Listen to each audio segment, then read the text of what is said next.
আমি গ্রামের ছেলে, গ্রামে বড় হওয়া।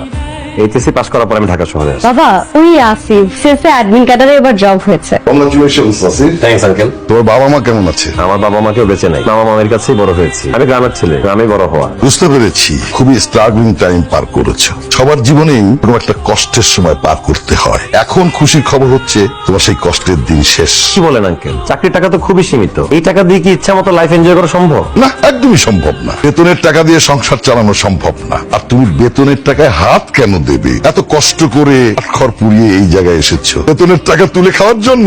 বুঝলাম না আঙ্কেল। সমাজদারকে নিয়ে ইশারাই কাফি। আমি একজন এক্স সরকারি কর্মচারী। এই যে এই বাড়িটা দেখছো না, এই বাড়ির মতো ঢাকাতে আরো দুটো বাড়ি আছে, 3টা ফ্ল্যাট আছে। গ্রামে আলিশান বাড়ি করেছি। তোমার কি মনে হয় এসব বেতনের টাকা দিয়ে সম্ভব? না আঙ্কেল, সম্ভব না। বেতনের টাকা দিয়ে সচ্ছল ভাবে মাস পার করা সম্ভব, এত তো গাড়ি বাড়ি করা সম্ভব না। তো আঙ্কেল, আপনি এত কিছু কিভাবে করলেন? আমাকে একটু টিপস দিবেন। আরে ট্রিপস দেওয়ার জন্যই তো বসে আছি। তোমাকে দেবো না তো কাকে দেবো? তুমি তো আমার ভবিষ্যৎ।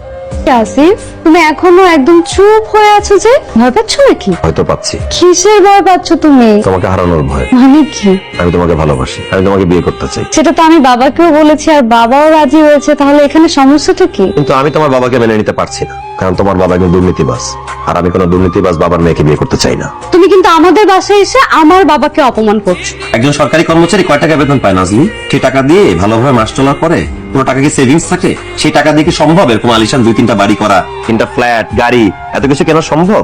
নাজলি, আমি একটা সৎ পরিবার বিলং করি, আর আমি চাই না আমার শ্বশুর কোনো দুর্নীতিবাজ লোক হোক। আমি আসি, সরি।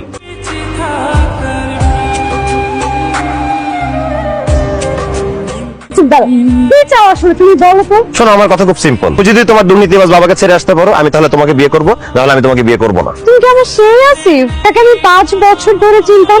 আমি তো আজকে তোমাকে চিনতেই পারছি না। একটা ভালো চাকরি পাইছো আর পোল্ট্রি নিয়ে নিছো না? তুমি কি ভাবছো যে একটা ভালো চাকরি পাইছো এই জন্য এখন তোমাকে যে কোনো মেয়ে বিয়ে করবে? তুমি এগুলো কি বলতেছো? তুমি আমাকে ভুল বুঝতেছো। তুমি আমাকে বিয়ে করবে না তাই তো? ফাইন, আমাকে বিয়ে করতে হবে না, দরকার নাই। আমি বিয়ে করব, তোমার থেকে বড় অফিসার বিয়ে করে আমি দেখাবো, আর সেটা ভেরি সুন।